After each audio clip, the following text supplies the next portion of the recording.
Mouati, président de la CGM régionale, région Fès-Meknès. Alors, aujourd'hui, comme vous le savez, la CGM est le représentant du secteur privé économique. En temps de Covid, elle a participé donc au comité de veille économique au niveau national et également au niveau régional. Ce comité avait pour but de trouver et de mettre en place les mesures pour maintenir les sociétés dans un bon niveau d'activité économique.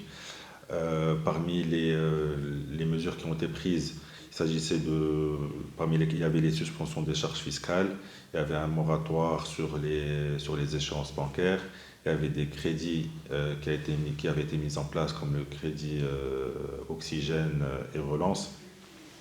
Et bien sûr, il y avait eu là aussi la mise en place d'un fonds spécial dédié au soutien des entreprises. Aujourd'hui, le Covid est, on l'espère, derrière nous.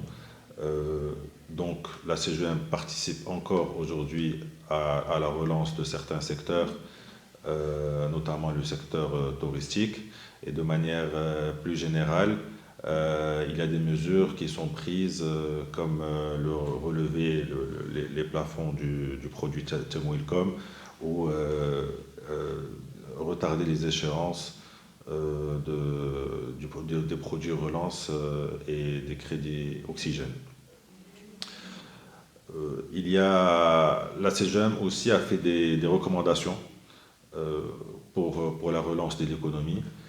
Je dirais qu'ils s'articuleraient autour de deux axes principaux qui sont la préservation de la compétitivité des entreprises, d'une part, et d'autre part, le soutien à l'investissement productif. Donc pour le premier point de la compétitivité, il s'agit d'alléger la pression fiscale sur les entreprises et d'encourager un abaissement de l'IS pour atteindre des niveaux raisonnables, un peu comme au niveau mondial. La réduction de la cotisation minimale sur les sociétés pour tendre à disparaître dans 5 ans, c'est une recommandation de la CGM. Et également encourager les crédits impôts recherche et développement pour les sociétés donc qui bénéficieraient d'un abattement fiscal pour tout ce qui est recherche et innovation.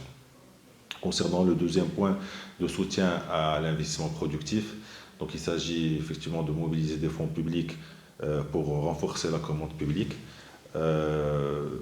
il faudrait également l'orienter et réserver une quote-part relativement significative pour les PME c'est-à-dire les petites et moyennes entreprises et les très petites entreprises dans la commande publique.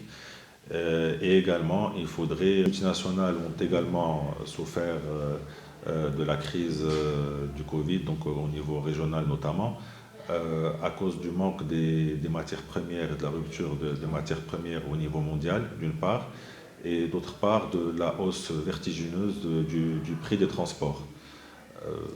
Donc après cette crise du Covid, malheureusement, il y a eu également la guerre en Ukraine qui a renchéri le coût des matières premières, surtout pour les produits alimentaires.